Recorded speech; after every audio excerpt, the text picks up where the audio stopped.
Chapter 90. A few days later, I sat alone in my room, staring at the stack of textbooks on my desk. I was supposed to go back to school tomorrow. Life goes on and all that. The pep squad had probably already hung a banner over the front door welcoming me back. The principal would call a special assembly to honor the senior who saved everybody from a terrorist attack at the Super Bowl. Adam would be waiting to clap me on the back, and Julia would be waiting to parade me around on her arm. They would all treat me differently than they had the last time I'd seen them. That was the problem. Mom knocked on my door and opened it. "Cameron, you have a visitor," she said. "If it's Adam, tell him I don't want to talk to him," I said without turning around. Adam had called the house at least once every day, and I always told my mom to tell him I wasn't home. "Well, I don't know if you'll know me from Adam," said Mickey Hagan, "but I'd like to say hello nonetheless." "Mickey!"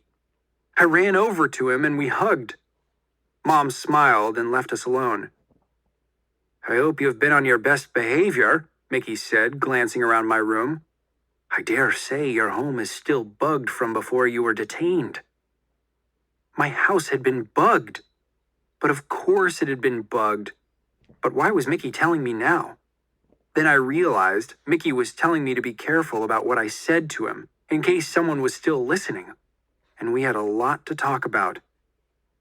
"Are you still with the CIA?" I asked him, choosing my words carefully. "Did you get in trouble?" "It's a funny thing that," Mickey said. "The CIA appears to be under the impression that I had nothing to do with your escape and subsequent adventures until you called the CIA hotline looking for a friendly voice to help you out of a jam.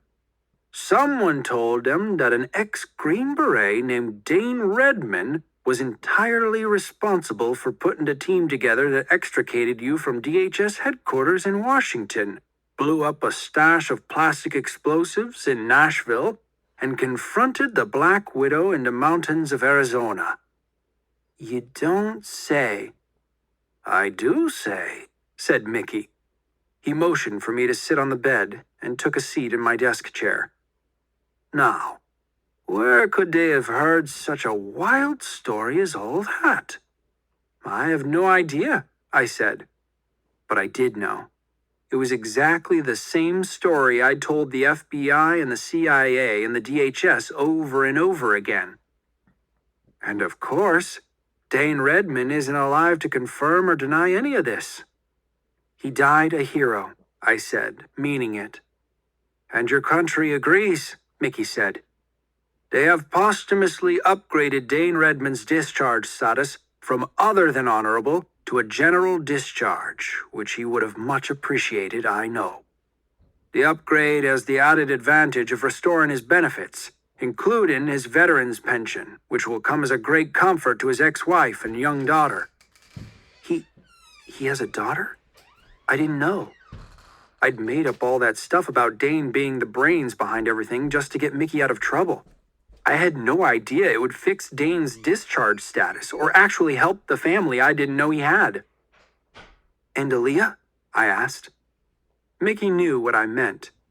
I hadn't had a chance to tell this version of events to Aaliyah. If she went into her debriefing and told the truth, "She corroborated the whole thing," Hagan said.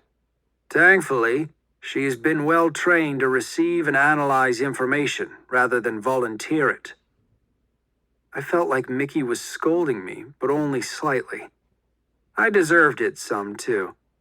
If I hadn't been careful, the government could easily have caught me out in the lie, and then it would have been worse for everyone. But it sounded like it had all worked out, even better than I had hoped. "All's well that ends well, as the bard once said," Mickey said with a smile, letting me know all was forgiven. "What about Jimmy?" I asked.